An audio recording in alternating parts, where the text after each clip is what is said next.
what do you think the black man and the black woman needs to do to help repair some of the damage that's being self-inflicted, and of course being, imposed on us from a racial construct?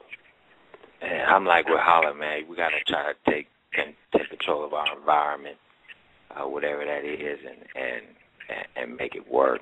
That's the bottom line. Right. Without putting yourself in a position where you can control your environment, you're always going to end up being under someone else's laws and regulations, which is going to put stress on your situation. Because usually it's opposite of what you're trying to do. You know what I'm saying? By nature. Right.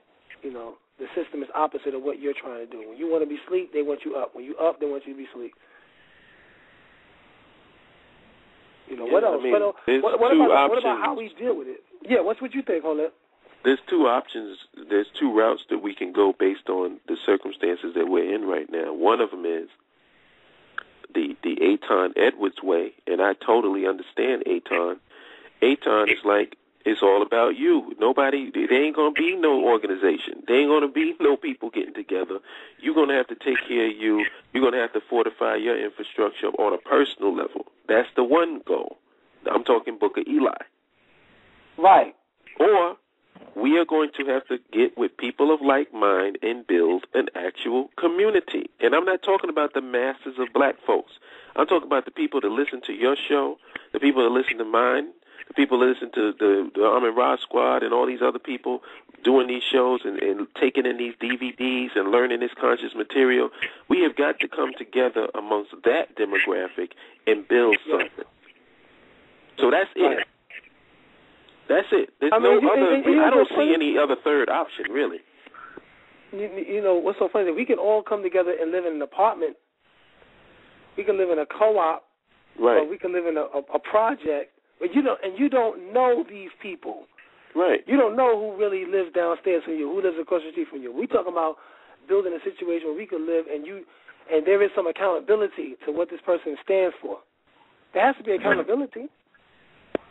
Right. Without accountability, we can't get you mean to tell me that there's if we were to get together all the people in this so-called African-centered conscious community that we could not target a certain area and all say, you know what, we're going to go and send our pioneers to this area. We're going to inhabit this area.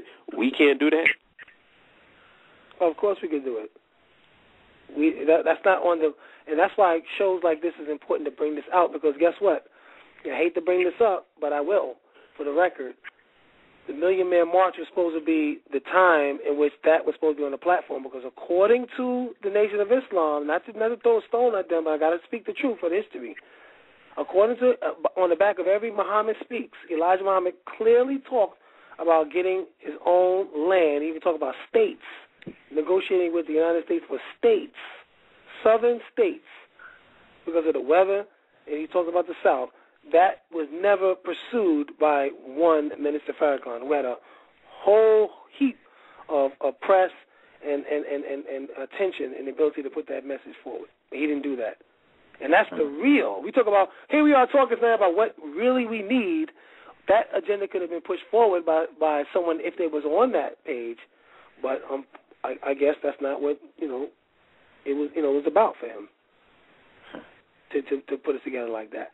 And actually, you know what, in the grand scheme of things, it kind of is poetic justice that it wasn't about him, because ultimately it ain't about him. It ain't about no one individual. It ain't about no one person making some decision that they're going to press some button and things go. We have got to know that collectively we are going to solve our problems collectively.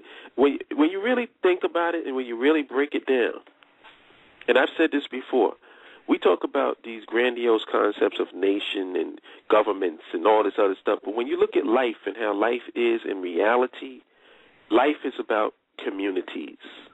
You have people who live in a certain area where they live, their children grow up, and they take care of that particular area. Right. Life is on a local level. Right. And so we need to have communities where we can have, where we can work, where we can, our children can play, where we can monitor and protect, where we can grow our own food, where we're not getting our food from A&P and from Pathmark and the rest of these crazy-ass places and getting it from food markets where people are growing food and they come in there and they're selling the people the food that they grow. Right. Or trading the food, you know. Depends on what type of system we want to have. So, yeah. We have to grow our food locally. This is why I know that there's no such thing as black leadership, and I keep saying it over and over and over again. We don't have any leader. The only person that I can think of that's sounding the alarm is Eitan Edwards. Anybody talking about growing food locally, growing foods in the communities. Now, I'm not even talking about farms. We can grow foods right here in the city. We have rooftops. But we're not thinking on that level. Because if the trucks don't come into this city, we will starve to death. Or we'll kill each other trying to get what somebody else got. And that's a reality. That's not just something from a freaking movie. Oh, no, we rely on this. We rely on that. Let an inclement weather happen, which happened here in Georgia, where you go out to. Luckily, I don't eat those meats. All the meats was cleared out in the supermarket. How much is consumed in one day, son? How much time do you think it would take in a community where there's one supermarket for that supermarket to be empty? And then what you going to do after that? What you going to do after that? You got any food stored away? You got a year supply of food stored? Let me ask everybody on this phone. Do you have a year supply of food stored away? I mean, let's keep it real. No. Because I'm going to tell you, I ain't going to get on here in front. I don't. No, I don't even have water. No. Wow. A year supply. We are in a vulnerable fucking. We are basically like a girl walking through a prison with a mini skirt and some heels on. Woo! Oh, she's she ain't with nobody. Yeah, it's just a matter of time. Oh, come on.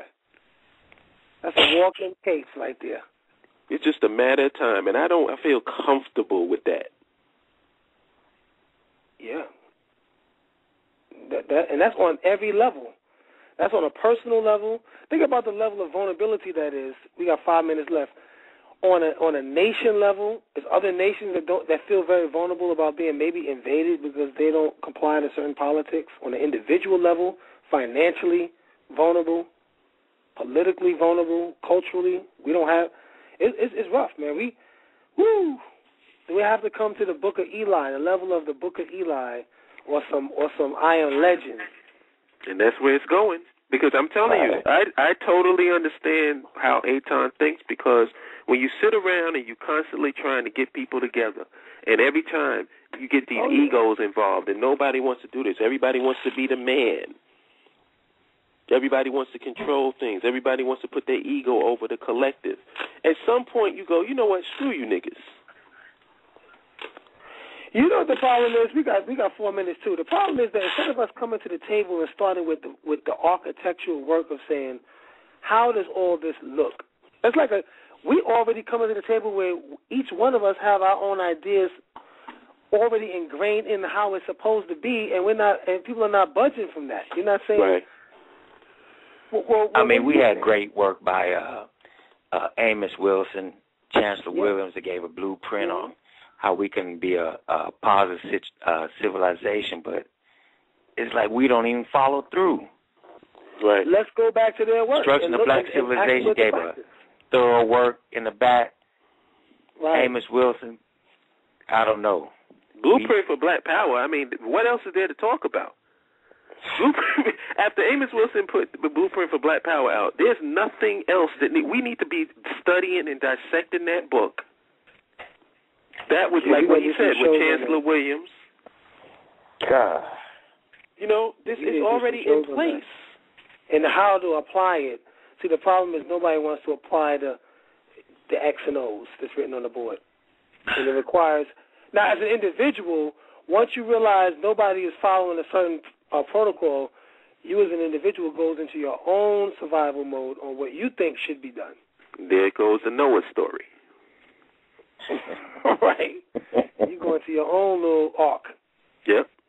I'm going to build this ark, and I'm going to get my family, my own personal situation, and I'm sorry, you're just going to be somebody knocking at the door while the water's coming around your neck.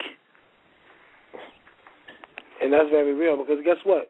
With all this climate change, all this natural disaster, we got 3 minutes left, all this natural disaster, ice caps melting, ocean waters rise, what's going to happen when it's a situation where, like what's going on in the Ivory Coast, where you got people migrating, millions of people having to migrate,